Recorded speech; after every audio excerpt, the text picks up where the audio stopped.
Alors certes, le match que l'on va commenter ici est un match que l'on pourrait qualifier de bas de classement, mais l'avantage c'est qu'on va avoir face à un match qui est absolument extraordinaire. Pourquoi ?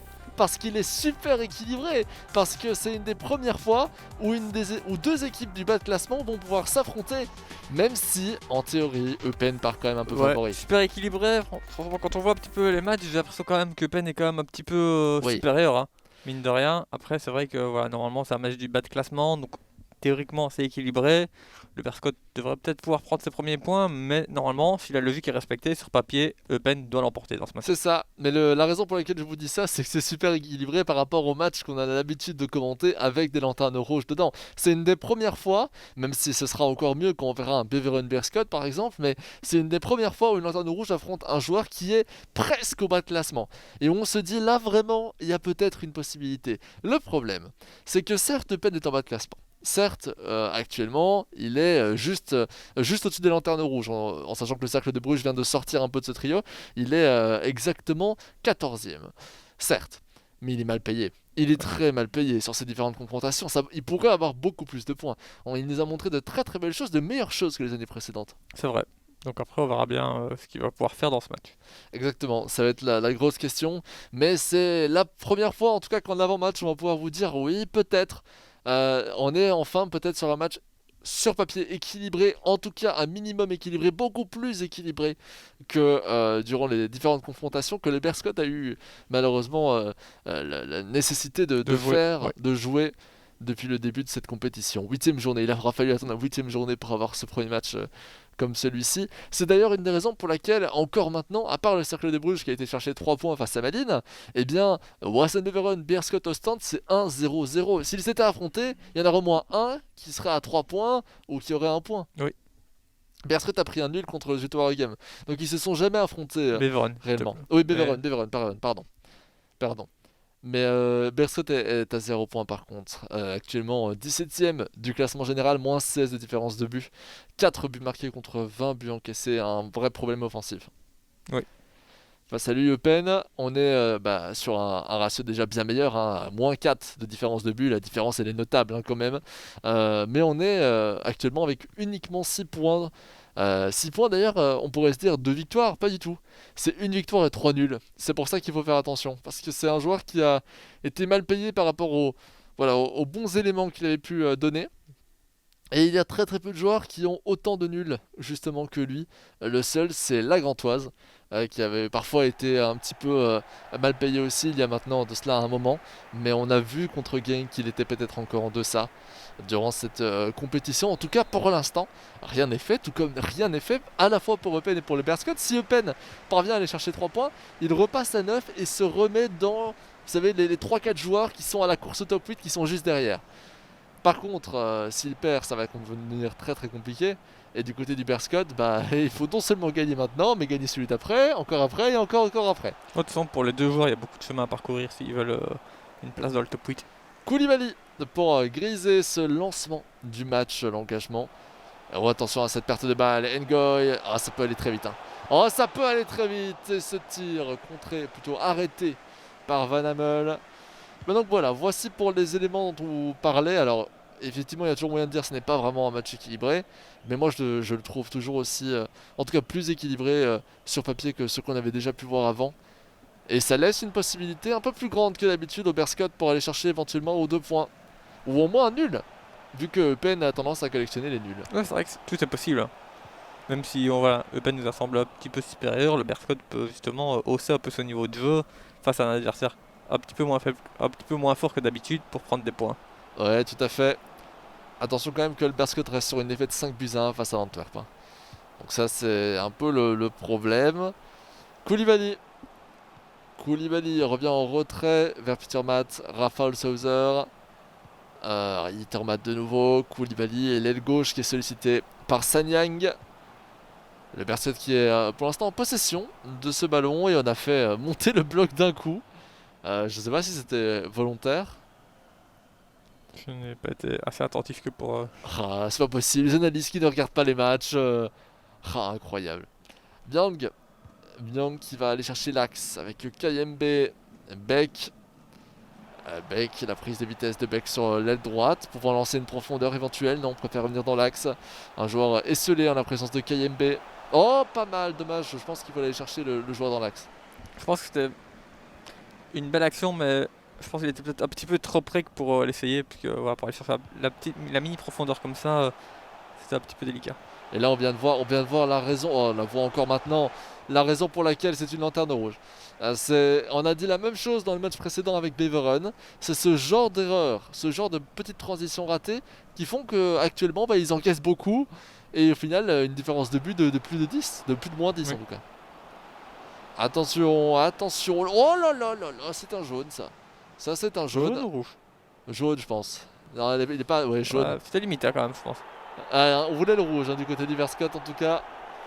Mais non, carte jaune pour ce tacle. Plus personne dans le mur. Oh, on va tirer Koulibaly. C'est une des premières fois qu'un coup franc est tiré et cadré de la même manière. C'est important de le préciser. Pas mal tenté d'avoir du Berscott. Tissoudali. Avec Peter Matt. Koulibaly. Grisé. On va chercher en retrait à Laïmia. Beaucoup de joueurs du Berscott au sein de presque la surface, au sein du camp adverse. Avec pas mal, mais encore récupéré. Un Berscott plutôt solide pour l'instant dans ce match. Tissoudali. Oh là là. Oh, c'est le moment. Oh, c'est le moment. Mais non, mais comment on peut rater ça? Ah, trop de pression. On était à 2 contre 1. Et on doit être déçu du côté du Berscott. On fait le mauvais choix en tirant plein sur le gardien. Oui, en plus, avec le gardien qui avance, ça paraissait quand même si simple. Ou même simplement, tu fais simplement ball roll sur le côté et puis le goal il est grand ouvert. Exactement. Il n'était pas pressé ni rien. Donc. Ça aussi, c'est là aussi où on voit la différence entre les différents niveaux. C'est qu'un joueur comme celui du Berscott aura moins de réalisme. Et c'est là-dessus que ça se joue pour l'instant, cette compétition. Sur du réalisme. La concrétisation des occasions franches. Et par contre, De Pen, ça y connaît le réalisme. Donc il vaut mieux éviter de le laisser tirer. Il a en général peu de tirs dans les matchs, mais alors quand il tire, ça a de grandes chances de rentrer. Musashi qui vient essayer plutôt, d'aller chercher Alaimia. Kayembe pour Hendry. Kayembe de nouveau. Alors, on revient chercher Peters. Peters encore, Adriano. Et on fait tourner en triangle au niveau entre l'axe et l'aile gauche de l'effectif de Pen. Kayembe qui reprend le ballon et va justement rechercher l'aile gauche, mais cette fois-ci de manière un peu plus offensive avec Ngoy, Peters et encore une fois Kayembe. Le point qu'on puisse dire, c'est que on n'est pas très original, mais peut-être que la créativité va venir de cette action. Non, Prelja qui n'y arrivera pas. Rafael Souser pour Tissoudali, Sanyang, Koulibaly. Je vais te poser la question après. Sanyang. Oh, et le but, le Sanyang. Et oui, on voit toute la joie de Capitores qui vient enfin marquer ce but qui lui permet de prendre une avance. Et on sentait qu'il était bien dans son match. Ouais, il est bien, il se crée beaucoup d'occasions. Défensivement, il laisse pas forcément beaucoup d'opportunités non plus à Eupen. Donc il est bien, il faut qu'il fasse ça pendant le reste du match. Et il pourra peut-être aller chercher les 3 points. Et oui, il reste encore 55 minutes de jeu. Il va falloir faire quelque chose. Ngoy, attention à ne pas encaisser directement, ce serait triste. Oh, ce serait triste, l'arrêt de Van Amel. Et il va marquer comme ça. Non, quelle tête! Alaïmia qui vient sauver son équipe. Quelle tête défensive absolument extraordinaire. Et puis Thomas doit pouvoir relancer. Ce dont je voulais te parler, Xavier, il n'y avait pas un joueur de peine. Je crois que c'est Prelja qui avait eu une carte boost Oui, sur, ça, il y a quelques sur semaines. FUT. Il y a quelques semaines, il était dans l'équipe de la semaine, je pense, avec un triplé. Comme quoi, peut-être que même dans le mode 90, il est très fort, je trouve, Prelja depuis le début de la compétition. Mais pas assez, apparemment, encore pour réussir à permettre à Eupen d'accéder au top 8. Peters vers nu sur les gauches. Adriano. Kayembe et Ngoy. Oh, attention, non, Masengu va reprendre ce ballon et relancer rapidement même. Et le bloc de Pen est vachement haut. Il y a beaucoup d'espace là. Avec Koulibaly qui lance la profondeur vers Alaimia. Alaimia sur la droite, on a réussi à bien se dégager. Il faut en profiter après le pressing pénois. Et non, finalement, on va revenir en arrière. Le souci, c'est que Eupen a eu une grosse possession, donc tout le bloc, au fur et à mesure, il a monté, enfin il est monté, et puis après, dès que tu récupères, tu vas vite vers l'avant. Ouais, mais normalement, il n'y a pas le temps de redescendre. Regarde les joueurs, ils sont en pressing là. En même temps, il perd 0-1. Mais c'est 0-1. Là, c'est limite si tous les joueurs ne sont pas déjà devant le porteur du ballon. Ça va lancer des contre-attaques extraordinaires. Enfin, c'est mon avis, je peux me tromper. Après, tu es à la mi-temps, 0-1, enfin, il faut quand même Sven, il veut pas aller chercher. Enfin, dans ce genre de match, tu joues contre le Berscott sans le dénigrer qui a 0 points. Si tu as un minimum d'ambition, il faut que tu ailles chercher les 3 points, donc il faut en mettre au moins 2. Eh ouais. Donc tu vas pas commencer à presser à la 80e minute de jeu. C'est vrai que pour lui, c'est censé être un match gagnant, hein. Voilà. Quand Eupen est arrivé dans la confrontation, il s'est sûrement dit ça, c'est un match que je vais gagner. Après, je ne connais pas Enfin, si, vous la connaissez. Parce qu'au moment, évidemment, où je vous parle, je peux pas regarder les capsules en même temps. À chaque fois, je suis en train de préparer les matchs suivants à ce moment-là. Mais sûrement que dans les capsules, il a l'occasion de le dire aussi, hein. Peut-être de voir sa motivation, etc., la manière avec laquelle il aborde les matchs. Mais il me donne pas l'impression d'être quelqu'un qui surestime ses adversaires, malgré tout. Non, je pense pas. Allez, on va enchaîner directement avec cet engagement de la seconde mi-temps. Le Berscott qui vient revenir en retrait pour Mboko, Rafael Souser, Tissoudai, Alaimia. Et on fait tourner du côté du Berscott pour l'instant sur l'engagement. Regarde, le pressing est vachement haut du côté de Penn. Après, je comprends, hein, je comprends la logique qui est derrière, mais il est haut. Koulibaly. La passe en retrait pour Griset. Et transversal, Ngoy. Attention à cette reprise de peine. La fin de frapper, on vient en plein sur Mboko. Le contre qui sera quand même pour Eupen une nouvelle fois. Et hop, ah non. Non, j'ai cru que ça allait revenir dans les pieds du porteur, du passeur vers Ngoy. Je ne me souviens plus de son nom. Prevjak, c'était Prevjak, je pense. Ouais. Alaimia, Mboko, Rafael Souser, Peter Matt et maintenant Koulibaly avec l'aile gauche qui peut être bien utilisé par Sun Yang. On prend de la vitesse et on se fait arrêter par Beck. C'est bien vu. Corner. Joué à la rémoise avec Sun Yang. La passe en retrait. Et on revient vers la gauche. C'est pas mal. Dommage. Faut faire attention à ce genre de passe parce que ça peut vite nous enfermer. Et en plus, la position d'enjeu est vite problématique. Adriano. Pour Ngoy. Qui s'est fait courser par Mboko là. Il va falloir faire quelque chose rapidement. Et c'est centre tendu qui arrive sur le pied un peu chanceusement d'un défenseur du Berscott. Henry. Et on attend d'aller chercher KMB, mais Koulibaly sera sur ce ballon et finalement, eh bien, ça va sortir en coup de pied de but. Un enchaînement de contre favorable au Berscott. C'est d'ailleurs un des premiers. En réalité, il y a beaucoup plus l'inverse. En ce moment, dans cette partie, j'ai l'impression quand même que Penn a quelques occasions de voir la chance de sourire. Et pour l'instant, il ne suffisent pas à critiquer, loin de là. Toujours 1-0 à la 57e minute de jeu, 58. Et ce serait quand même un fameux événement que le Berscott marque 3 points. Parce que lui aussi sortirait de ce statut de lanterne rouge. Surtout s'il arrive à ne pas encaisser de but. Ah oui, ce serait une première. Ngoy. Oh, la fin de frappe d'Ngoy. Oh, attention, on va peut-être te faire démentir. Non, magnifique. Belle défense du Berscott.